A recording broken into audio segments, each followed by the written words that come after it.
बिस्मिल्लाहिर्रहमानिर्रहीम, अस्सलाम वालेकुम। मैं गौहर भट्ट सियासत के प्लेटफॉर्म से आपकी खिदमत में हाजिर हूँ। एक नया फड्डा जो है वो जन्म ले रहा है, बल्कि जन्म ले चुका है। इससे पहले कि वो अपनी उस फड्डे के नताज सामने आना शुरू हो जाएँ, मैं सोचा तुहानू मुखबरी कर दें। फड्डा ब्राह्मणों के दरम्यान है जरूर, फड्डा गरीबों का कोई नहीं गा। गरीब तो बेचारे उस फड्डे के नतीजे में मजीद ज्यादती और जुल्म का शिकार होंगे। लेकिन मामला यह है कि वो फड्डा जो है वो बड़ा सीरियस है और मैं ये चाहता हूँ कि वो फड्डा ना पड़े।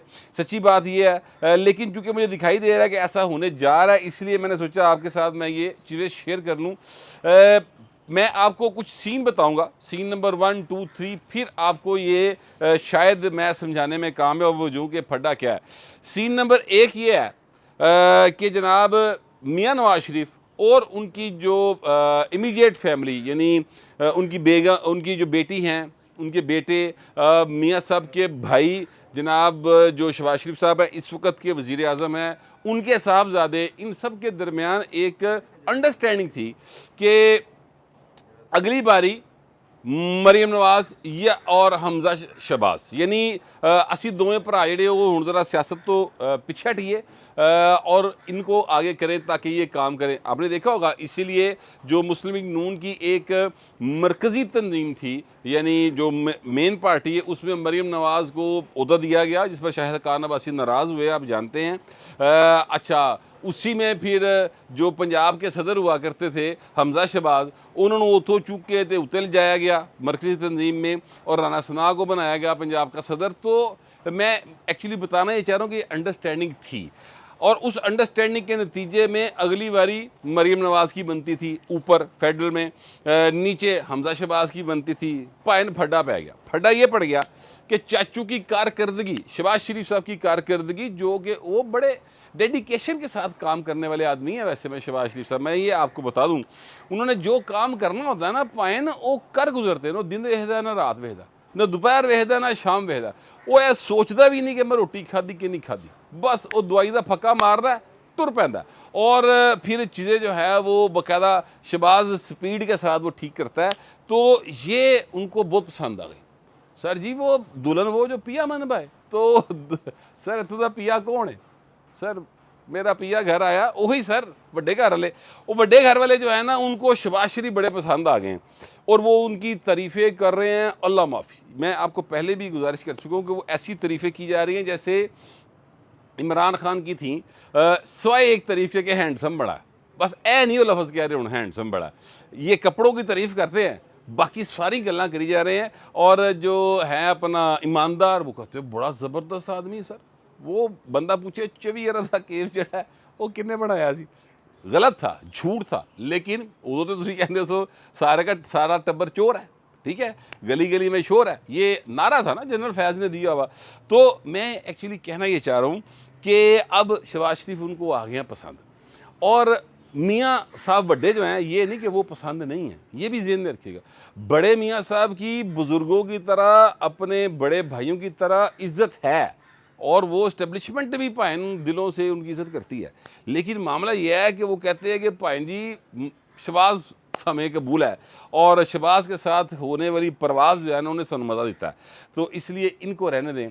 शहबाज शरीफ के लिए चाइना की तरफ से भी बहुत ज़्यादा एक सॉफ्ट कार्नर है। तो शहबाज साहब जो है वो पियामन भागे हैं। और आपने देखा होगा कि मरीम नवाज़ वो हज या उम्रा या वडीद मनाने, जो भी आप उसको नाम दे लें, वो करने के लिए गई थी अपने वालद साहब के साथ दुबई। फिर उसके बाद वो यूएई, फिर कतर, फिर सऊदीया, है जी, फिर दियाँ फरानियाँ, और अभी तक वापस नहीं आई सर। और खामोशी भी आपने देखी होगी कैसी है। बड़े मियाँ साहब की भी खामोशी है। वो तो जोड़े घर के बाहर खलोते रहते ना बेचारे शूदर जे साफी, वो खड़े हो गए, मियाँ साहब ये कुछ कह दें, नौकरी बेचारिਆਂ ਦੀ की करन, वरना इतों पैसे रुक जाएंगे उन्होंने जोड़े घर तनखा जाती।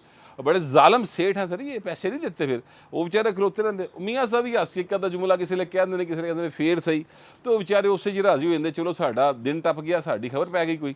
अदरवाइज मियाँ साहब ने खुद से तो मेरा ख्याल मुद्दत ही होगी को प्रेस कॉन्फ्रेंस की हो, चुप करके बैठे। एक चुप तो सो सुख। अंडरस्टैंडिंग यही थी कि मरियम आएंगी। वड्डे घर की तरफ से जो मैसेजेस गए हैं उसमें शहबाज है और जो अगली नस्ल है मरियम और हमज़ा, उनके लिए ये है कि अच्छे बच्चे हैं पर बच्चे हैं, इनको भी सिखाएं, इन्होंने नाल लाओ फिलहाल। अभी ये अपने जोर से टांगा नहीं खींच सकते, लिहाजा इसको अभी आप इनको सिखाएं। तो ये एक मैसेज है जिसकी वजह से नाराज़गी है, जिसकी वजह से आप यूँ कह लें कि उनके दरमियान एक सर्द मोहरी की लहर है, ख़ानदान के अंदर है। और अब इस सर्द मोहरी की लहर के नतीजे में चीज़ें बड़ी ख़राब हो सकती हैं। अभी ये बिल्कुल इनिशियल मामलात हैं। मैं आपको इसीलिए फ़ौरी तौर पर मुखबिरी कर रहा हूँ कि रिपोर्टर होता है ना, उसको होता है यार खबर आ गई दे पाए इन्हू बस चला दो, लोगों तक पहुँचा दो, वो नहीं रह जाता उससे। लेकिन ये मामले ठीक भी हो सकते हैं, बड़ी समझदारी चाहिए इसके लिए और जल्दबाजी नहीं करनी। सुकून डाट काम के साथ सूझ-बूझ इधर उधर उत्ते थल्ले सब चीज़ां हिसाब ला के फिर करना चाहिए कोई एक्शन। और ये समझदारी बड़े मियाँ साहब यानी मियाँ मोहम्मद नवाज शरीफ साहब के अंदर बाकायदा मौजूद है। मुझे वैसे उम्मीद है कि वो चीज़ें संभाल लेंगे, ख़राब नहीं होने देंगे। लेकिन सर चूँकि वो अकेले नहीं हैं इस सारी गेम के अंदर, या ये 4-5 ख़ानदान के लोग नहीं हैं, इसमें दूसरियाँ पार्टियाँ भी इन्वॉल्व हैं और वो जो पार्टीज़ हैं उन्होंने अपना हिस्सा लेना है भाई, तो हिस्सा लेने के लिए वो ज़ोर लगा रही हैं। अच्छा, अब अगर फ़र्ज़ करते हैं कि ये मामला सेटल नहीं होता, फिर क्या होगा? वो बहुत ख़तरनाक सीन है, वो सीन पसीने कढ़ा देने वाला भाई। लेकिन वो मैं आपको एंड में बताऊँगा। अब सीन नंबर 2 सुने। आपको याद होगा मैंने आपसे ये गुजारिश की थी कि जो हैं अपना आसिफ जरदारी साहब, उनको कह दिया गया भाई ना जाओ, अगर आपको ये सौदा इस रेट पे मंजूर नहीं है तुसी जा सकते हो। वो दुबई चले गए थे, आपको याद होगा। फिर उसके बाद वो आए, ईद की, इधर उधर फिरे, कोई बयान नहीं, कोई गल नहीं, कोई बात नहीं, बिल्कुल सुकून डाट काम में चले गए। बिलावल भुट्टो जरदारी साहब भी जो हैं उन्होंने जापान का दौरा रह लिया कि देखिए इधर चले गए कि उधर चले गए, कोई एक्टिविटी पॉलिटिकल नहीं की, सुकून डाट काम में चले गए। अच्छा, अब अचानक से आसिफ जरदारी साहब की एंट्री हो गई है और वो जो एंट्री हुई है ना, उस एंट्री में सर मामला ये है कि वो अब अपना हिस्सा वसूल करने आ गए हैं। बाहर चले गए थे कि नहीं सौदा मंजूर तो जाओ, आ गए हैं, मतलब है कि सौदा मंजूर है तो प्राइस भी उन्होंने मर्जी मिल गई है, यानी जो जरदारी साहब चाह रहे थे। तो कोई चांस बनता नज़र आया कि मैं होर को शायद 2 हासिल कर सकना, भाइन वापस आ गए ने। कल शहबाज शरीफ साहब से मिले हैं, अब और लोगों से भी मिलेंगे, लाहौर में बैठे हुए हैं। तो ये है सीन नंबर 2 कि हर किसी ने अपना अपना जो है वो अगला हिसाब किताब लाना है। निगरान वज़ीर आज़म की गुफ्तगू बेचारे रिपोर्टर खड़े चलाते हैं, वो क्या करे बेचारे, उन्होंने भी तो मैं तुहानू दस्सिया सेठ बड़ा ज़ालिम है सर। और ये जो पैमरा शैमरा वाले हैं ना, ये सलीम बेग हो गए, ये दूसरे तीसरे जो बैठे हुए हैं, ये सिर्फ और सिर्फ टाउटी करते हैं। मैं सलीम बेग को एज पर्सन नहीं बात कर रहा, मतलब जो भी चेयरमैन पैमरा होता है स्वाय अबसार आलम के, मुझे याद है उन्होंने पैमरा का वो रूल निकाल कर जुर्माने किए थे। मैं पीयूजे का प्रेसिडेंट होता था, मेरी दरख्वास्त के ऊपर जुर्माने किए थे उन्होंने मालकान को कि तुम पैसे क्यों नहीं देंगे लोगों के, नहीं देते सर रिपोर्टरों को पैसे, बेचारे सारी सारी दिहाड़ी गर्मी खलोते रहते। तो उन्होंने सर वो अपना डालना था कोई कार्रवाई, वो फिर शामें बैठ के ना एक बनाते ने सारे मुश्तरका टिक्कर, निगरान वज़ीर आज़म की सूरत हाल जनाब, चाय पी लड्डू खाए, एवं गुफ्तगू होया, अंदर की होंदा कख नहीं पता होंदा, वो सर चल जाता है। अच्छा, अब रोला सिर्फ इतना है कि भाइन जोड़े ना व्डे भाइन आसिफ जरदारी साहब, वो सर आए हैं अब अगला हिसाब किताब लगाने। गए वो थे पैगाम मिलने पर, तो वापस पैगाम मिले बगैर तो नहीं आ सकते ना भाई ना, केस मौजूद ने, वो आ गए वापस। अब आ जाते हैं सीन नंबर 3 की तरफ।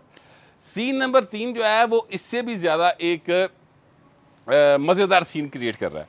और वो सीन वो सर ये क्रिएट कर रहा है कि जो हैं डॉक्टर बाबर वान साहब, जो बाकायदा यानी जिनका चेहरा, जिनकी गुफ्तगू, जिनका अंदाज, जिनकी आवाज़ चीख चीख के ये कहती है कि मैं ताड़ा वां, बस मैनू अपने तो दूर ना करूँ।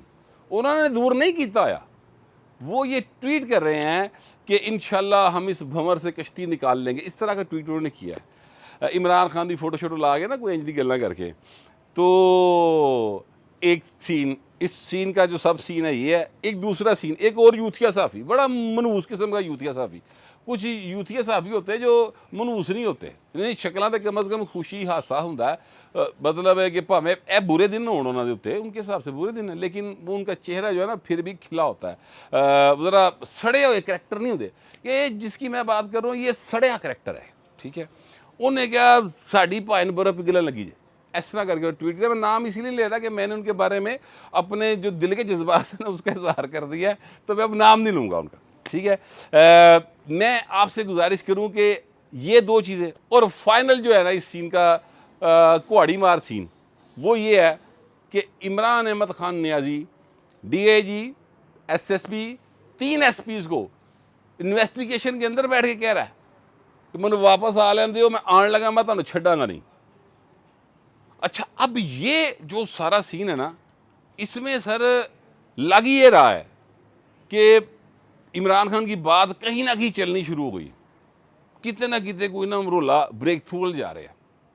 और ये तासुर यूथ ये पिछले कोई 1 माह से तकरीबन दे रहे हैं कि हमारी बात बन गई है, व्हाट्सएप मैसेज आ गया है, कभी कहते ने सऊदीया तो आ गया है, कभी कहते ने अमरीका तो आ गया है, चीन वाले पासे ये नहीं जी वैसे गए, कभी कहते जनाब रशिया गए थे हमारे चेयरमैन साहब, वहाँ से रशियन प्रेसिडेंट ने भी किया भाई नाल रखो, हालात ठीक रखने, पॉलिटिकल स्टेबिलिटी बड़ी ज़रूरी है। तो ये वो गुफ्तगू कर रहे हैं। इनकी गुफ्तगू में दम कितना है, वड्डे घर तो पता करो तो कहते हैं कि loud and clear Imran Khan 200 साल नहीं गा, सवाल ही पैदा नहीं होता, तो आप गुफ्तगू भी ना करें। लेकिन एक्शन देखें तो एक्शन ये है कि भाएं तड़ियाँ ला रहे हैं, वो किस बेस पे तड़ी ला रहा है। जेड़ा बंदा इन्ना डरपोक होवे कि उसकी बेगम कहे कि जे तू है जिदे च थुकया आया यानी नाक साफ किया हुआ टिशू फेंकते हैं, उस डस्टबिन को अपने सर पे रख लोगे तो तुम बच जाओगे, तेन गोली नहीं बजेगी। वो सर DIG को बैठ के बाकायदा तड़ियाँ लावे, मुलजम के तौर पे पेश हुआ बंदा।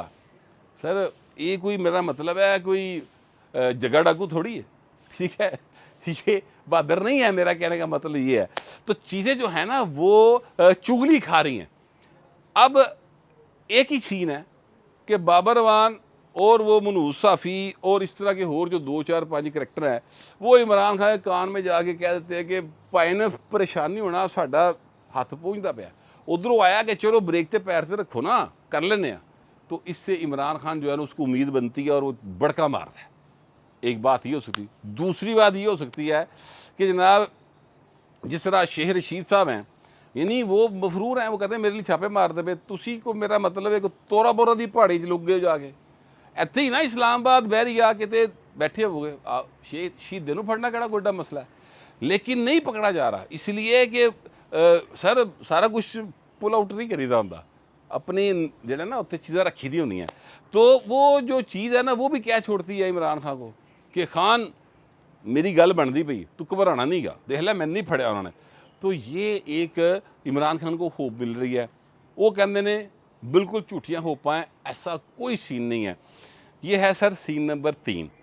चौथा सीन बताने लगूँ, फुल एंड फाइनल, वो ये है कि जनाब ये जो अगर सीन नंबर 1 मियाँ नवाज शरीफ इस्टेब्लिशमेंट के दरमियान मामलात बेहतरी की तरफ ना गए और शहबाज शरीफ पे कुंडी अड़ी रही पाए न, तो एक तो मुस्लिम लीग नून के हाथ से गेम निकल जाएगी, न सिर्फ वो निकल जाएगी बल्कि पाकिस्तान जमहूरियत की पटरी से एक दफ़ा फिर उकड़ सकता है, मईशत मज़ीद तनज़्ज़ुली का शिकार हो सकती है, चीज़ें ख़राब हो सकती काफ़ी ज़्यादा, ठीक है। तो दुआ करें कि ऐसा ना हो और मियाँ नवाज शरीफ और इस्टेब्लिशमेंट के दरमियान जो यारियाँ बनी हैं, जो भाईबंदियाँ बनी हैं, वो बनी रहें ताकि पाकिस्तान आगे बढ़े। वरना पाइन जरदारी भी बीच आ गए ने, वो रोल प्ले कर लेंगे अपना, वो भी जमहूरी आदमी है, इमरान खान बड़का मारता पे चीज़ें ख़राब हो सकती हैं। तो इसलिए मैं बारिश अब शुरू हो गई है, ये हालात जो हैं यहाँ पे भी ख़राब हो रहे हैं। तो बस मैंने इतना ही बताना था कि 4 सीन हैं, फड्डे के हैं और जरदारी साहब की एंट्री है। दुआ करें कि फड्डा जो है वो समझदारी से सॉल्व कर लिया जाए। बारिश तेज़ होने लगी है, मैं नसल लगा, कमेंट ज़रूर करें मगर ज़रा तहजीब के साथ। फिर वक्त इतना ही, मिलते अगले व्लॉग।